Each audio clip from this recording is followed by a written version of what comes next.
In a quiet grove, under the shade of a Bodhi tree, the Buddha sat surrounded by his disciples. The air was tranquil, the orange hues of the setting sun bathing everything in serenity. Among the many serene faces, one disciple looked deeply troubled. The worry in his eyes did not go unnoticed. "Master," he began, bowing low, "what will we do when you are no longer with us? Who will guide us through the darkness of this world? How can we find our way to enlightenment without your presence?" The Buddha, smiling gently, nodded with understanding. He did not answer directly. Instead, as he often did, he chose to share a story. The tale of two travelers. Once upon a time, in a distant village, two travelers arrived at a humble inn. They were journeying far from their homes and decided to rest before continuing. As the evening approached and dusk settled in, a lamp seller came by, offering simple oil lamps. The first traveler, understanding the need for light, bought a lamp without hesitation. He knew that the road ahead would be dark and treacherous. The second traveler, observing this, scoffed inwardly.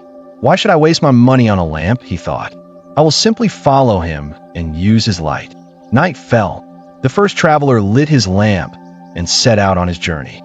The second traveler followed closely behind, relying on the other man's lamp to guide his steps. For a while, the plan worked, but soon they reached a fork in the road. The first traveler turned toward his own destination, disappearing into the woods with his lamp. The second traveler, needing to take the opposite path, suddenly found himself engulfed in complete darkness.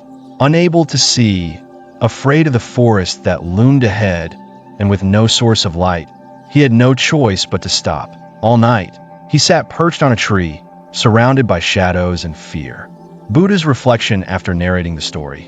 The Buddha looked at his disciples and said, "This is why I always tell you, be a light unto yourself. Do not depend on others to guide you through the darkness of life.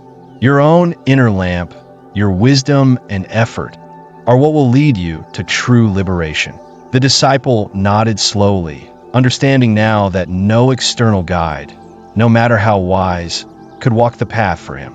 Commentary. The inner lamp, this story, though simple, carries a powerful and timeless message.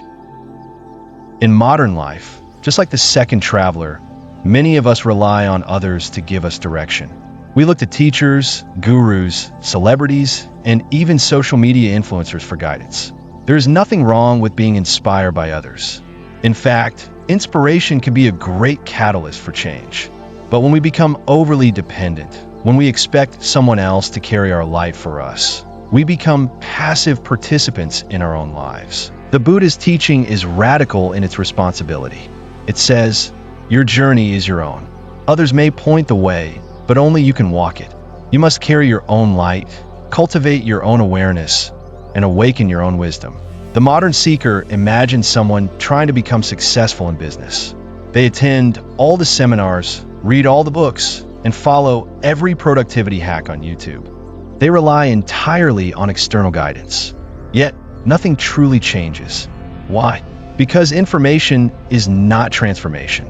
Unless the person takes action, unless they reflect, practice, and apply what they've learned, all the external guidance is useless. They're like the second traveler, walking by someone else's light, unable to take a single step when that light disappears. In contrast, the one who internalizes knowledge and becomes their own guide will never be lost, no matter where life leads. Letting go of dependency. Buddha's call to be a light unto yourself is also a call to let go of dependency. Let go of the idea that someone else will save you, fix you, or carry you to enlightenment. This is not to reject help or community. Both are important.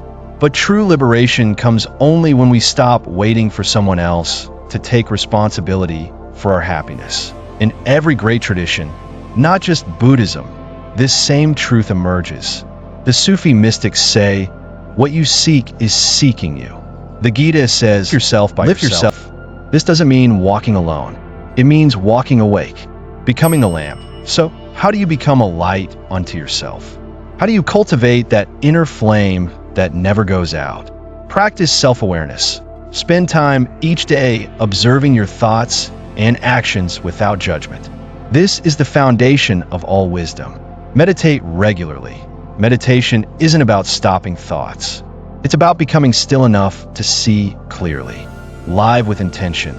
Ask yourself what truly matters.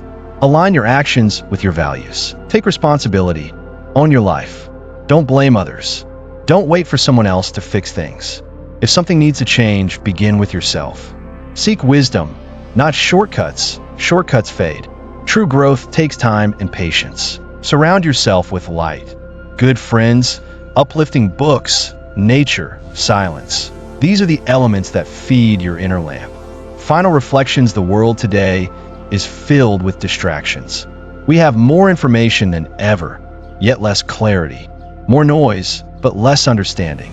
The temptation to rely on others, to follow someone else's light, is strong. But every path, no matter how well lit, eventually turns.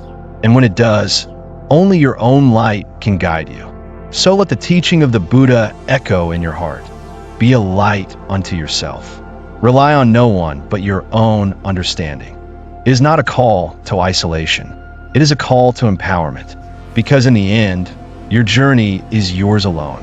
And the lamp that lights your way, it has always been inside you.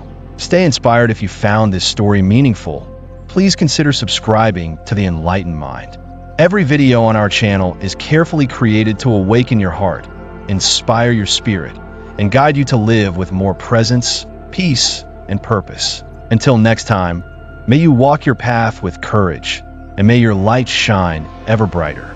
Namaste.